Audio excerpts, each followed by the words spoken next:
ने कहा 6 surgical strike की थी, तीसरे ने कहा 15 सर्जिकल स्ट्राइक की थी।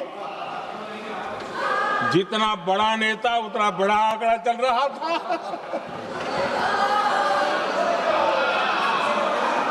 आदरणीय अध्यक्ष जी, इसके बाद बालाकोट में सेना ने एयर स्ट्राइक की। अब एयर स्ट्राइक तो ऐसी थी कि वो कुछ कह नहीं सकते थे, इसलिए ये तो नहीं कहा कि भाई हमने भी की थी। उसमें तो उन्होंने समझदारी दिखाई, लेकिन फोटो मांगने लगे। एयर स्ट्राइक हुई तो फोटो दिखाओ, क्या कहां गिरा, क्या तोड़ा, कितने मरे, बस यही पूछते रहे। पाकिस्तान भी यही पूछता था, ये भी यही पूछते थे। इतना ही नहीं, आदरणीय अध्यक्ष जी, जब पायलट अभिनंदन पकड़े गए तो पाकिस्तान में तो खुशी का माहौल होना स्वाभाविक था कि उनके हाथ में भारत की सेना का एक पायलट उनके हाथ लगा था। लेकिन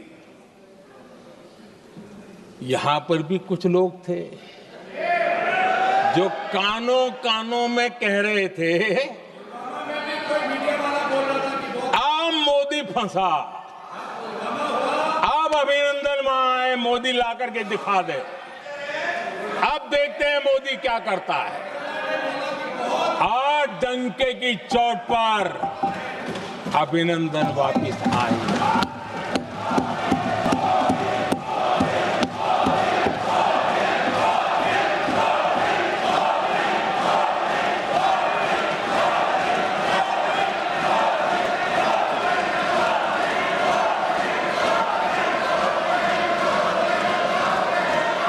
अभिनंदन को ले आए तो इनकी बोलती बंद हो गई। इनको लगा यार कि नसीब वाला आदमी है, हमारा हथियार हाथ से निकल गया। आदरणीय अध्यक्ष जी, पहलगाम हमले के बाद हमारा बीएसएफ का एक जवान पाकिस्तान के कब्जे में गया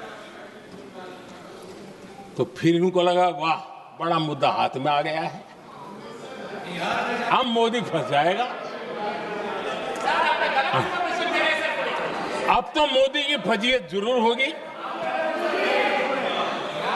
और उनकी इकोसिस्टम ने सोशल मीडिया में बहुत सारी कथाएं वायरल की कि ये बीएसएफ के जवान का क्या होगा, उसके परिवार का क्या होगा, ये वापस आएगा, कब आएगा, कैसे आएगा, न जाने क्या क्या चला दिया।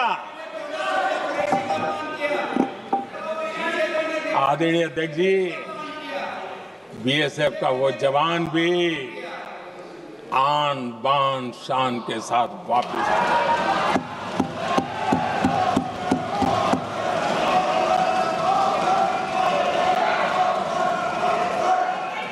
आतंकवादी रो रहे हैं, आतंकवादियों के आका रो रहे हैं, और उनको रोते देखकर यहां भी कुछ लोग रो रहे हैं।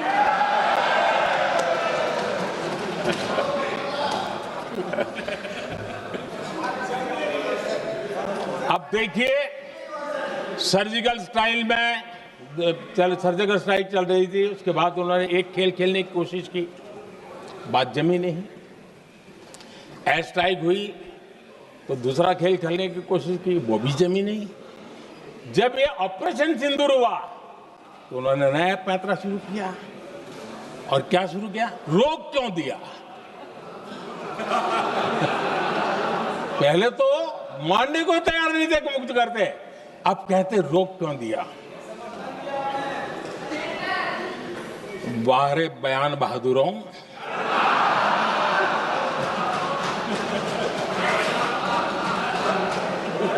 आपको विरोध का कोई न कोई बहाना चाहिए, और इसलिए सिर्फ मैं नहीं, पूरा देश आप पर हंस रहा है।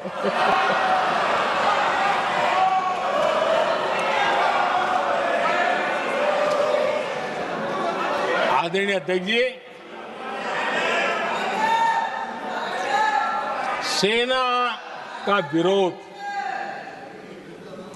सेना के प्रति एक पता नहीं नेगेटिविटी, ये कांग्रेस का पुराना रवैया रहा है। देश ने अभी अभी करगिल विजय दिवस मनाया, लेकिन देश पूरी तरह जानता है कि उनके कार्यकाल में और आज तक करगिल के विजय को कांग्रेस ने अपनाया नहीं। न करगिल विजय दिवस मनाया है, न करगिल विजय का गौरव किया। इतिहास साक्षी है अध्यक्ष जी। जब डोकलाम में सैन्य हमारा शौर्य दिखा रहा था, तब कांग्रेस के नेता चुपके चुपके किससे ब्रीफिंग लेते थे वो सारी दुनिया अब जान गई।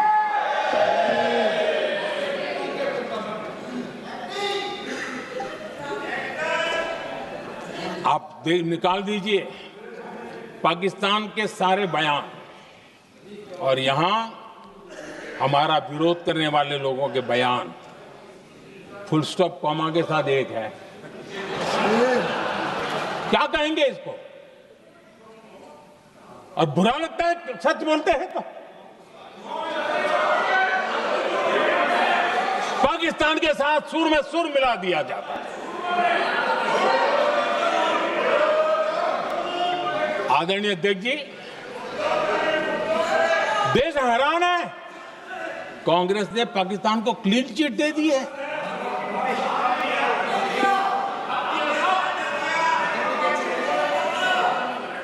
उनकी ये हिम्मत, और इनकी आदत जाती नहीं है, ये हिम्मत कि पहलगाम के आतंकी पाकिस्तानी थे, इसका सबूत दो।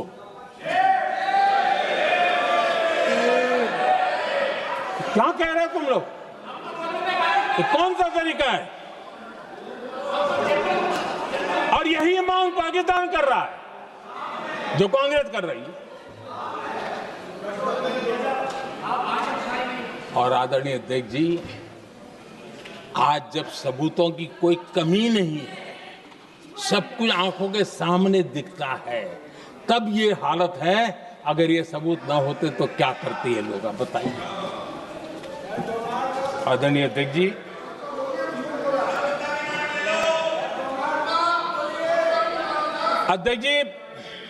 ऑपरेशन सिंदूर के एक पार्ट की तरफ तो चर्चा भी बहुत होती है, ध्यान भी जाता है, लेकिन देश के लिए कुछ गौरव की क्षणें होती हैं, ताकत की परिचय होता है, उसकी तरफ भी ध्यान जाना बहुत आकर्षित है। हमारे एयर डिफेंस सिस्टम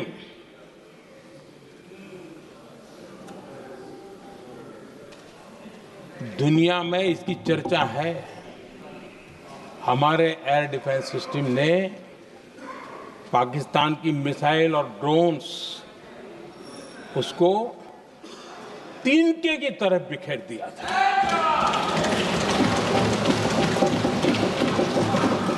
आदरणीय अध्यक्ष जी, मैं एक आंकड़ा आज बताना चाहता हूं, पूरा देश गर्व से भर जाएगा। कुछ लोगों का क्या होगा मैं नहीं जानता, पूरा देश गर्व से भर जाएगा। 9 मई को पाकिस्तान ने करीब 1000 मिसाइलों और आर्म्ड ड्रोन्स के भारत पर बहुत बड़ा हमला करने की कोशिश की। 1000 ये मिसाइलें भारत के किसी भी हिस्से पर गिरती तो वहां भयंकर तबाही मचती, लेकिन 1000 मिसाइल्स और ड्रोन्स को भारत ने आसमान में ही चूर चूर कर दिया।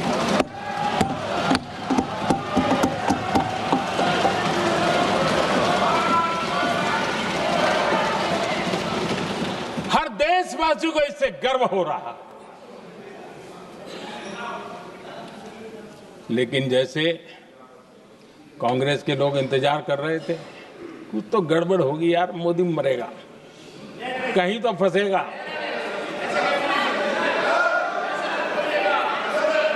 पाकिस्तान ने आदमपुर एयरबेस पर हमले का झूठ फैलाया, उस झूठ को बेचने की भरपूर कोशिश की, पूरी ताकत दी लगा दी। मैं अगले ही दिन आदमपुर पहुंचा और खुद जाकर के उनके झूठ को मैंने बेनकाब कर दिया। तब जाकर के उनको अकल ठिकाने लगी कि अब ये झूठ चलने वाला नहीं है। आदरणीय अध्यक्ष जी, जो हमारे छोटे दलों के साथी हैं, जो राजनीति में नए हैं, उनको कभी शासन में रहने का अवसर नहीं मिला, उनसे कुछ बातें निकलती मैं समझ सकता हूं। लेकिन कांग्रेस पार्टी ने इस देश में लंबे समय तक राज किया है, उसको शासन की व्यवस्थाओं का पूरा पता है, उन चीजों से वो निकले हुए लोग हैं, उनके लिए शासन व्यवस्था क्या होती इसकी समझ पूरी है, अनुभव है उनके पास। उसके बाद भी विदेश मंत्रालय तुरंत जवाब दे, उसको स्वीकारना नहीं, विदेश मंत्री जवाब दे, इंटरव्यू दे, बार बार बोले, उसको स्वीकारना नहीं, गृह मंत्री बोले, रक्षा मंत्री बोले, किसी पर भरोसा नहीं। जिसने इतने सालों तक राज किया, उनको देश की व्यवस्थाओं पर अगर भरोसा नहीं है, तब शक उठता है कि क्या हालत हो गई है इनकी। आदरणीय अध्यक्ष जी, अब कांग्रेस का भरोसा पाकिस्तान के रिमोट कंट्रोल से बनता है और बदलता है।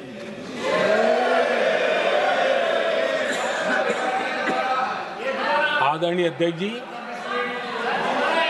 बिल्कुल कांग्रेस के नए सदस्य, यानी उनको तो क्षमा करनी चाहिए, नए सदस्य को क्या कहेंगे, लेकिन कांग्रेस के आका जो उनको लिख करके देते हैं और उनसे बुलवाते हैं, खुद में हिम्मत नहीं है, उनसे बुलवाते हैं कि ऑपरेशन सिंदूर ये तो तमाशा था, ये आतंकवादियों ने जिन 26 लोगों को मौत के घाट उतारा था ना, उस भयंकर क्रूर घटना पर ये तेजाब छिड़कने वाला पाप है। तमाशा कहते हो?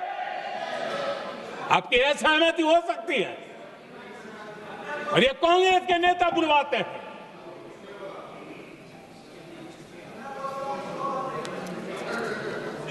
आदरणीय अध्यक्ष जी, पहलगाम के हमलावरों को कल हमारे सुरक्षा बलों ने ऑपरेशन महादेव करके अपने अंजाम तक पहुंचाया।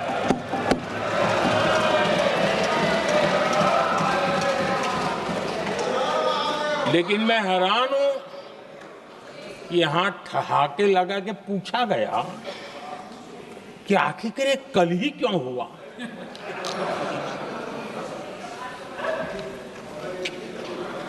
अब ये क्या हो गया है, मुझे समझ नहीं आ रहा है। क्या ये ऑपरेशन के लिए कोई सावन महीने का सोमवार ढूंढा गया था क्या? क्या हो गया है इन लोगों को? हताशा, निराशा इस हद तक।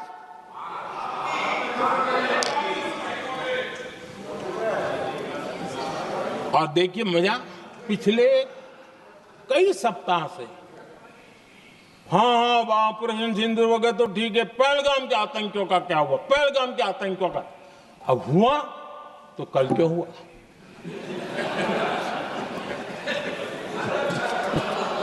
और कल ही क्यों हुआ?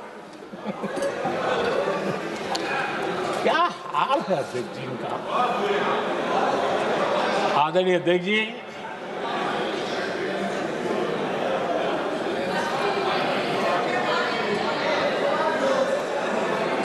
आदरणीय अध्यक्ष जी, शास्त्रों में कहा गया है, हमारे शास्त्रों में कहा गया है, शस्त्रेण रक्षिते राष्ट्रे, शस्त्रेण रक्षिते राष्ट्रे शास्त्र चर्चा प्रवर्तते। अर्थात जब राष्ट्र शस्त्र से सुरक्षित होते हैं तभी वहां शास्त्र की, ज्ञान की चर्चाएं जन्म ले पाती है। जब सीमा पर सेनाएं मजबूत होती है तभी लोकतंत्र प्रखर होता है। आदरणीय अध्यक्ष जी,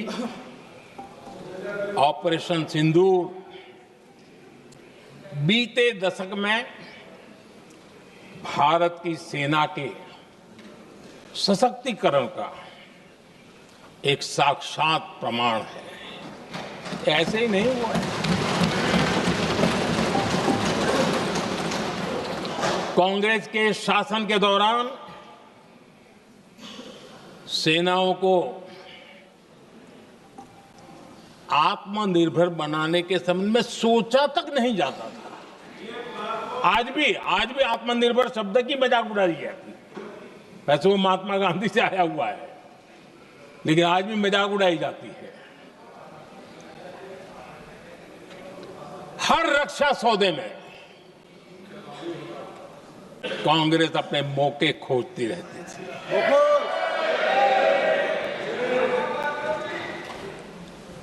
छोटे छोटे हथियारों को लिए विदेशों पर निर्भरता, ये इनका कार्यकाल रहा है। Bullet proof jacket, night vision camera तक नहीं होते थे, और लंबा लिस्ट है। जीप से शुरू होता है, बफो, हेलीकॉप्टर, हर चीज के साथ घोटाला जुड़ा हुआ है। आदरणीय अध्यक्ष जी, हमारी सेनाओं को आधुनिक हथियारों के लिए दशकों तक इंतजार करना पड़ा। आजादी के पहले, और इतिहास गवाह, एक जमाना था जब डिफेंस मैन्युफैक्चरिंग में भारत का आवाज सुनाई देती थी। जिस समय तलवारों से लड़ा जाता था ना, तब भी तलवारें भारत की श्रेष्ठ मानी जाती थी। हम डिफेंस के इक्विपमेंट में आगे थे। लेकिन आजादी के बाद जो एक मजबूत डिफेंस इक्विपमेंट मैन्युफैक्चरिंग का हमारा दायरा था। హలో తెలుగు రాజ్యం ఛానల్ చూస్తున్నారా? సామాజిక రాజకీయ జీవన చిత్రణే తెలుగు రాజ్యం. అతిశయోక్తులు అసత్యాలు ఉండవు. రాజకీయ కోణం కాదు, ప్రజా కోణమే కొలబద్ద. తెలుగు రాజ్యం వీక్షణ మీ ఉత్తమ అభిరుచికి నిదర్శనం.